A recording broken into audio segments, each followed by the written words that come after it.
Good morning, Veronica. It's good to see you.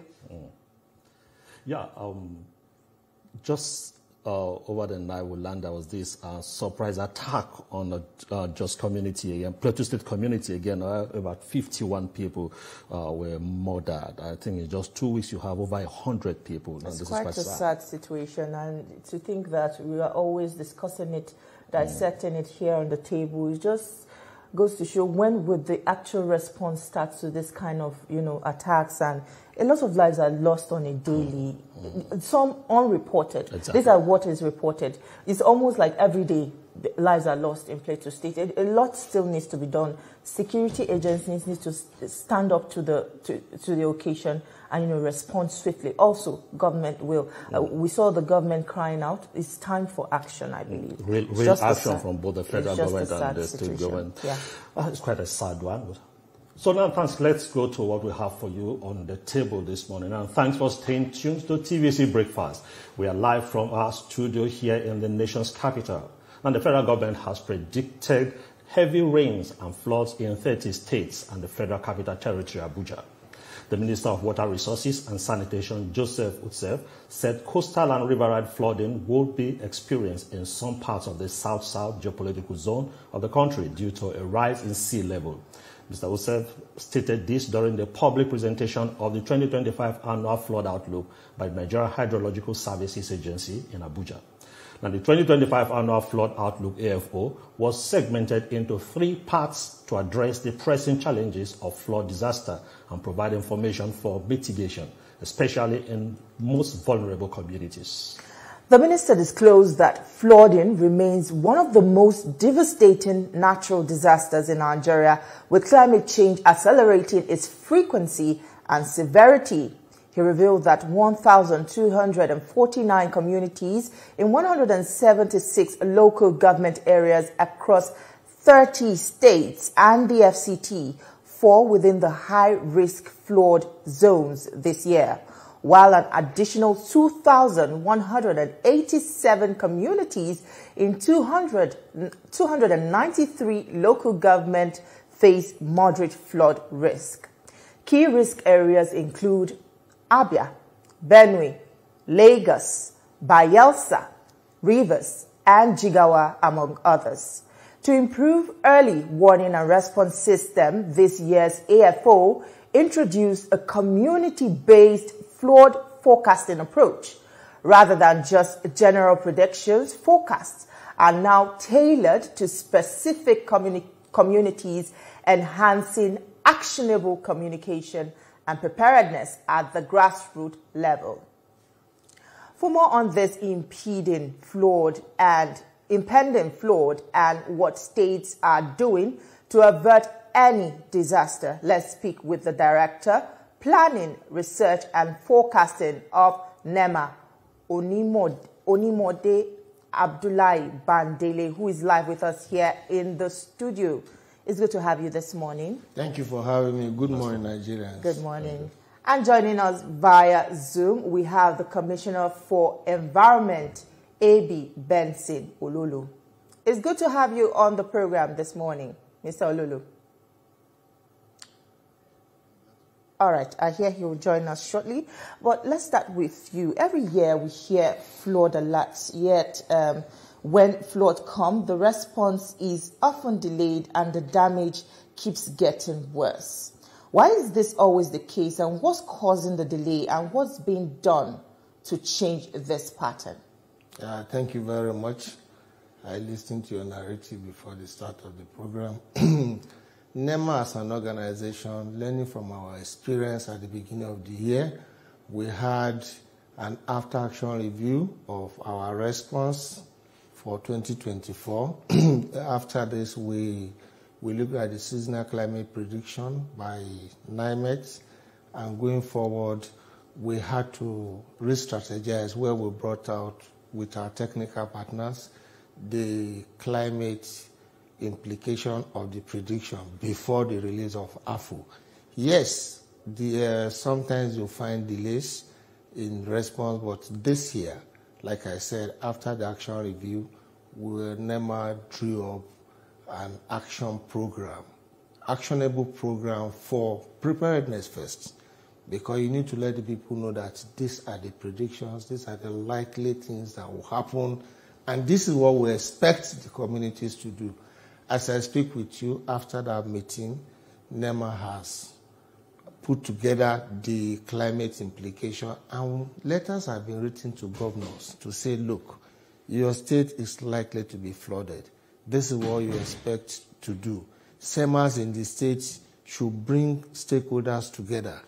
Communities should be engaged to clean their drainages, remove gutter, remove debris. Take care of your environment by doing proper waste management in preparation for the onset of the rain. And when the rain starts, people should now listen to messages.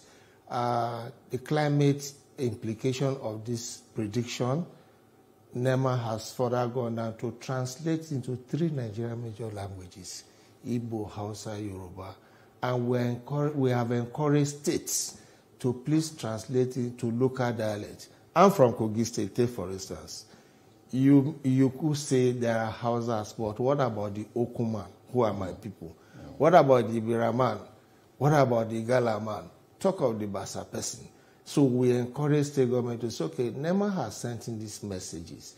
These are the summary of the message in local dialect. If we do that, the community will be fully engaged, the community will be duly informed, so there will be seamless communication from NEMA to SEMA and the end user of this prediction, which are the locals. So that is for preparedness. When talking about late response, I wouldn't say it's late, because flood does not just happen overnight. It takes time. Mm-hmm. While we may be battling with response in Kebbi, there will be an alert that has happened in Niger. Then you now have to mobilize. So to circumvent these delays, delays are different from lack of response at all. So to circumvent these delays, NEMA is now being proactive, and we're talking of stockpiling, putting the materials there before this flood comes. Okay. Mr. Bandele, let me just pick you on this before we go to the Commissioner for Environment in Bayelsa. Okay. Quick one. Some delays are deadly. Yeah. And the pattern of the natural disaster in Nigeria is something that you could easily even talk about it, because what happened last year, it's happening this year. It's going to happen next year. And most times, the same area it happened last year, it will happen this year, it may happen next year. Now the challenge is, in your coordination, how is it you relate with the various state governments that the flooded plains in 2024, for instance, should not be repeated in 2025, 2026? Do you have that kind of response so that we reduce the frequency of these disasters? Maybe I should recouch that your question. It's not that the place that was flooded in 2024 will not be flooded. If it gets flooded in 2025, what have we put in place to reduce the impact on the community? I started by saying after our action review, we saw gaps, and this after action review was done with state emergency management agencies. So those gaps were spelled out. You must agree with me that every community has its own way of dealing with this disaster. Even when you send messages to some community, they don't usually accept them there. But the general one is, please, when the water is coming, move upland. Has the state government found those upland? The answer is yes. Are the people ready to move? Do they move early? I remember when I was serving as zonal coordinator in the Southeast, there was a community we got to. We begged the old woman, let's move. Say, now here then bury my husband. All my cassava never finish. I know we'll go. But we have to persuade her. So what we are doing is, we want to use people like the National Orientation Agency to do community engagement. We want to use the traditional rulers to talk to their people. We want to use town crier. It's not enough to say it on radio, but carry this message to the people that, look, if you remain here, these are the likelihood of the impact of this flood. So we are working in collaboration with state to ensure that our messages don't just get to the state, but it gets to the community where these floods are likely to happen. Like you said, water will naturally come. But if you move away from it, you can always come back when the water recedes. Let me quickly add, people say flood, flood, flood. Flood in itself is not a bad phenomenon. I will explain. When it comes and we're able to do early cropping with high maturing crops, we'll leave the place before the flood water comes. Then if you move out when the flood water is there, after the flood must have receded, this flood water has brought alluvial soil to your place. You can go back for another season of cropping. You understand?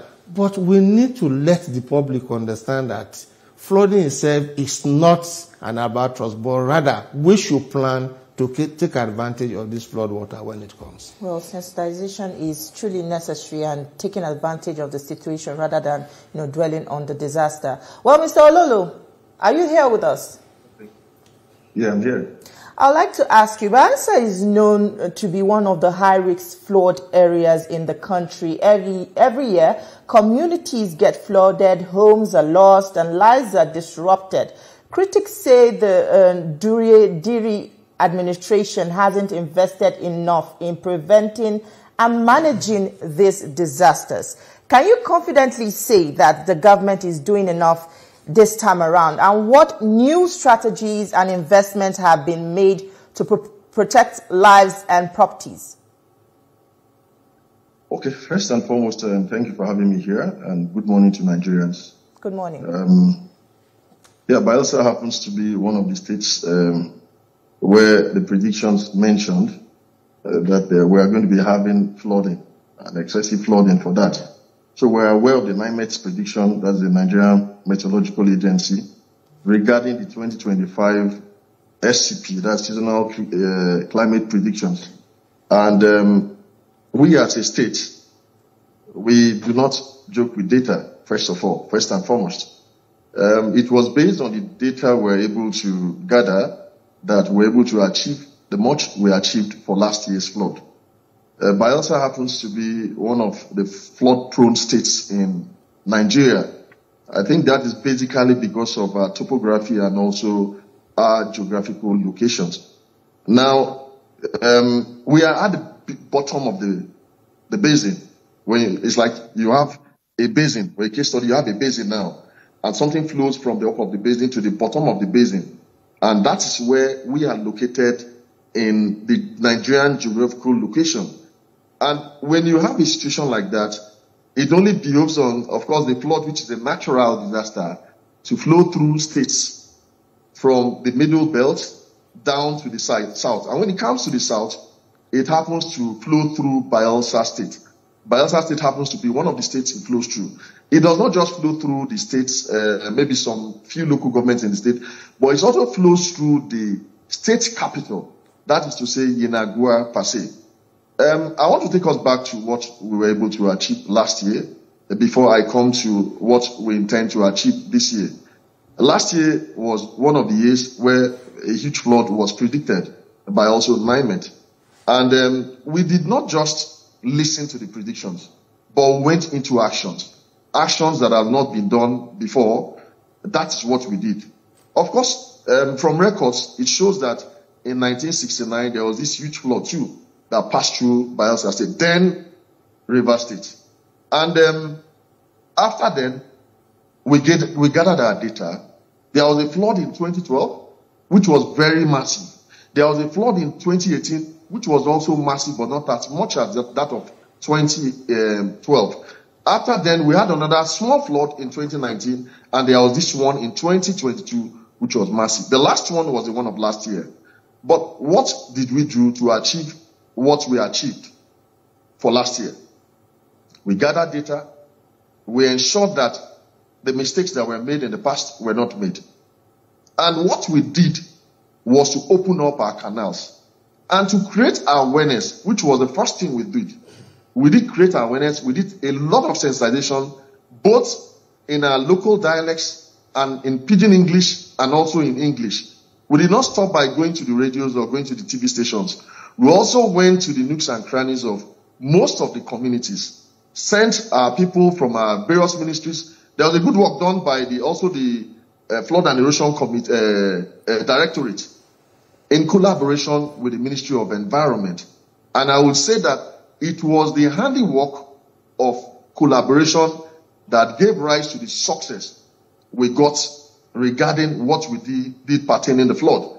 And I would say unequivocally, and you can even ask from Bayelsas on the street, that what was the case of Bayelsa regarding the flood? The flood that would have been a massive flood did not affect too many lives. Yes, it came. We were prepared. We opened up canals. We went on jingles. We made sure the drainages were opened up. Because when water comes, when flood comes, due to maybe heavy rain or maybe opening of the dam, the Lagdo Dam and all that, it will basically look for where to find its way and pass. So, Mr. Ololo, what's being done now? What's being done now to prevent the one that is coming for this year? Okay, I was just taking us through what we did last year to tell you what we are doing, and what we intend doing moving forward. Now, there was a success for last year. And this year, we have doubled our efforts. We opened up 54 canals and tributaries last year. And those 54 canals and tributaries were what led to the fact that we hadn't flood for last year in Bayelsa as much as we would have had. This year, we have pinned down a lot of additional tributaries to be opened up, canals and channels to be opened up too.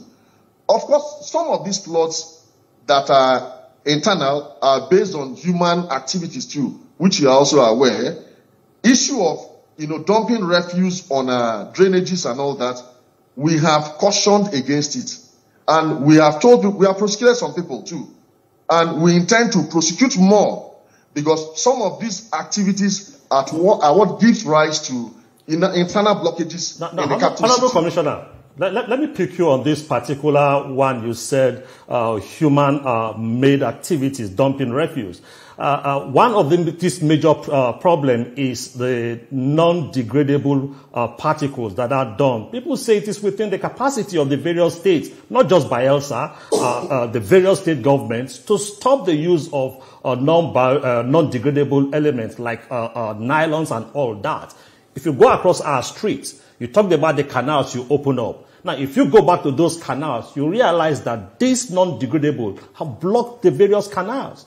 What you desilted probably 2 months ago might also be blocked now. So when the rain comes, the activity you carried out maybe 2 months ago, 4 months ago, will be ineffective. So what we are saying also is, are the states up to date? Is Bayelsa up to date? You've opened up the canal last year. But how about the activities of dumping these things? Why don't you have the capacity to stop the use of these elements in our various markets? Thank you very much for that question. I think this question you asked is not just particular to Bayelsa State alone. Exactly. It's something that is all around our country. Of course, we have created awareness to all the fast foods too on the need to shun usage of polythenes in terms of their marketing, and also introduce what is environmental friendly. We have discussed that. And likewise, we are also discussed with residents of Bayelsa State on the need not to trash these polythenes indiscriminately. We keep doing that. We cannot be everywhere at every time. And I tell you, the environment in Bayelsa State is cleaner than what it used to be. It is not a one-stop thing. It's a continuous thing. And we'll keep on doing that. We'll keep on creating the awareness. We'll keep on ensuring that the environment is cleaner and greener. We'll keep on ensuring that our drainages are open so that there will be natural flow of water. All right. Mr. Bandele, many flood victims say the real struggle begins after the water recedes. Now, that's when they feel abandoned, no support, no help to recover. You earlier spoke about, taking advantage of the situation rather than dwelling on the disaster itself. What kind of long-term help does NEMA plan to offer these communities after the water is gone? Thank you very much. At the beginning of my discussion, I said there's an action plan in place by NEMA, and this involves strategic stockpiling of both food, non-food, and building materials. Because we know there are houses that will be destroyed, whether partially or completely, and those people need to get back to it. So those stockpile items will be used to support I won't call them victims now, the people who are impacted when they get back. Don't forget that when most of these people are moving out of their homes, some move with their belongings and keep it with relatives in upland areas. Our action plan even includes the provision of security for what they have left behind. Because we had some cases in Kogi in 2012, people left their home, by the time they got back, their homes were looted. So we are now saying, no, part of our action plan is to involve even security organizations to provide additional security, even while the flood is ongoing. So is a holistic... Is this same security that's overstretched? You're talking about deployment? What's the feasibility? When you say overstretched, we are even talking of even the community vigilante to assist us in ensuring that those communities are safe while the people move to upland areas. So if you are talking of the former policing, yes, they have their own job cut out for them. They may be overwhelmed, but that is not to say they are still not useful to us when the flood is at hand. All right. We'll take a quick... We're glad to have you back. You're still watching TVC Breakfast, and we're live from our Abuja studio. We're still discussing the flood alert and strategies put in place to, avert, disasters. You wanted to take a more Mr. Bandele, good enough. You have all these arrangements in place. I want to understand, what is the capacity of NEMA when we talk about responding to emergencies? Do you have, are you self-sufficient, or you have to depend on other sister agencies? Now, if you have to depend on other sister agencies, you are not in control of their response speed. So how do you manage this if you don't have, for instance, your badges to go into a flooded terrain, if you don't have your capacity to go into an area that is burning and all that? How do you ensure that all these first responders cooperate with you in good time? Thank you very much. Let me quickly educate the public. NEMA is not a response agency. NEMA is a coordinating agency that carries out its duty, right, by using stakeholders who are concerned. It will be surprising to you now to hear that in situations of flood, the fire service is the first responder. Yes. But because we coordinate all resources, look at the function of NEMA, coordinate all resources towards disaster management in its entirety. So we are in liaising with fire service, we are in liaising with environment, we are in liaising with health, we are in liaising with even the military. We have what we call the disaster response unit.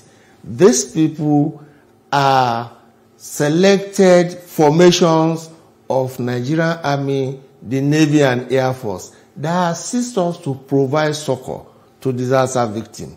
People just say, oh, NEMA, why are you? Well, no, NEMA, we rely on these stakeholders. And in this, our action plan that I spoke about, we already activated them. We have told them their line of duty.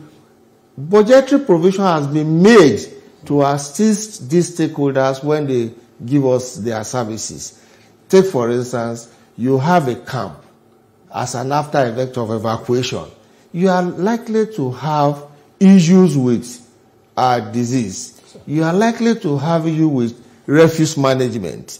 So we bring in Minister of Environment, we bring in State Minister of Health and say, look, what do you need? Don't forget, NEMA is not sleeping. I will give you instance in Bayelsa, in Delta, in Jigawa, in Kogi. We have mobile water purification plants. And these resources have been deployed to likely affected places, areas that are likely to be affected in 2025. We have mobilized. We are on ground. We have boats. And we are working in constant flow with the Nigerian Navy for them to help us to do evacuation, to do navigation. You see, it's not just NEMA, do you have the resources? No, we coordinate resources towards disaster management in its entirety. So every stakeholder is being carried along in our planning and in our execution of our program. So everybody is involved. All right. Mr. Ololo, are you still here with us? Yeah. Well, you heard Mr. Bandele when he says taking advantage of the situation rather than dwelling on it. One major consequence of the flooding is the destruction of farmlands, and this directly affects food production and prices, and also cuts farmers off from their livelihood.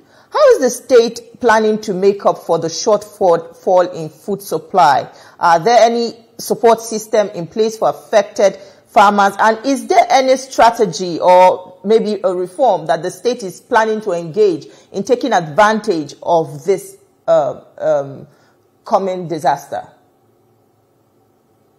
Okay, thank you. Of course, we are aware that when there is flood, there is also shortage of food, because farmers tend to harvest their crops early enough. And of course, some of those crops that are harvested are premature crops, and they cannot be sold for as much as the value that they are supposed to be sold when they have matured fully. That's unfortunate. But then, as a state government, being headed by His Excellency, Distinguished Senator Doedri, who is doing very well, that's the prosperity governor, we have ensured that in various forms, at various fora, whatever needs to be done for farmers to at least cushion the effect of the flood, it is being done even before the flood, during the flood, and even post-flood too. We have ensured as a government, through the Ministry of Agriculture and Natural Resources, that farmers are carried along, seedlings are given where necessary. They are given, and not just given to any individual on the street, but people who have been identified to be genuine farmers, because we have genuine farmers in Bayelsa State, and we intend to, as a government, encourage them to succeed. Because once we have food security in Bayelsa State, I think it will solve a whole lot of other problems. And that is why we channel some of the energies of the youth to activities of course, farming. And I believe it's yielding dividends, because there was this latest youths that were sent, of course, to Ogun State to go and learn green farming, greenhouse farming. And they are back. And the governor has promised to give starter packs to them, to encourage them. I think that is one of the areas, maybe perhaps when you have the Honorable Commissioner for Agriculture and Mineral Resources, he will even tell you more. So that is not a thing we are worried about. One thing is to have the funds on us, use it very judiciously. And I believe the state government is using the funds judiciously. And by proactively going to field to see for yourself. When there are flood issues, the governor does not sit down and give directives. Okay, Honorable Commissioner. We go on field. Honorable Commissioner, and he goes on field too. Okay. To ensure. Okay, good enough. The governor also visits to see for himself the state of affairs. Now, there is also this talk about how various state governments manage the ecological fund. Some persons say because of this ecological fund, some states tend not to do so much, because one of the ways you can assess the fund is measuring the extent of damage in your community. And that question is to the states, not just Bayelsa now. Now, put that side by side this other aspect, that there are some areas that are things that are predictable. For instance, do you have the political will in Bayelsa, for instance, to deal with houses, construction on floodplain? How will we not have the political will? We do. And we have been doing that. Last week, to be precise, we went on a tour. Myself, the Honorable Commissioner for Environment, the Honorable Commissioner for Works and Infrastructure, the Honorable Commissioner for Information, Orientation and Strategy, for just the purpose that you have just discussed now on studio. We are aware that during the dry seasons, some people because I believe they didn't get their clearance from the state government, will go ahead and even build on natural canal paths. I want to state emphatically clear here that we have the capacity and we are doing it. In fact, tomorrow we are even going to one of the sites to even bring down a building that was built on a natural canal path. These are some of the reasons why we have flood. And over, we have showed that we have the capacity to do that. And we'll keep on doing that, because if we don't do that for something that one man will cause cry for so many persons, and we wouldn't want that to happen. Bayelsa is a state that obeys law and will keep on be law abiding, and when forced on people and residents, citizens, to be law abiding too. So that's, I want to tell you clearly here that His Excellency the Governor and the government of Bayelsa State has the capacity to do that. I will keep on doing that. All right. To save lives and property. All right. Mr. Bandele, now NEMA is stretched thin, trying to support several states with relief materials and interventions. Don't you think the agency is at risk of being overwhelmed? Thank you. It depends on what you mean by overwhelmed. Before you put up action to do anything, you must have weighed what you have. Disaster in 31 states, 30 states? In fact, disaster nationwide. You see, we are dwelling on flood. We are not even talking about the prediction that said there will be drought in some parts of the country. But that's what is impending. Multiply problem. Yes, so we are saying we have looked at our budget, we have seen what we can carry, and I must add something I forgot. The DG NEMA, Zubaida Omar, is always advocating, and she will still advocate by visiting state governors to take action. We as federal government cannot do it alone. We want state government to come on board. We want even private sector to assist, because disaster management per se, you cannot budget enough for it. But I won't say we are overstretched. We are still living within the limit of our available resources. But that is not to say if NEMA gets more money, we'll do better. Thank you very much. Of course, it's a fine place to leave the conversation. We definitely hope your efforts is being supported by the right political will. I heard you call on state governors to stand up to the occasion. We hope to see that happen. Thank you so much, Mr. Ololo. It was a pleasure speaking with you. And Mr. Bandele, it was also a pleasure speaking with you this morning. Thank you so much. Thank you very much for having me. Well, that's it from us here in Abuja. We will be handing you over to our Lagos studio, where Veronica and the rest of the crew are standing by to proceed with the rest of the show. Thank you, Tijesu and Ashabomo, for that interesting conversation. All right.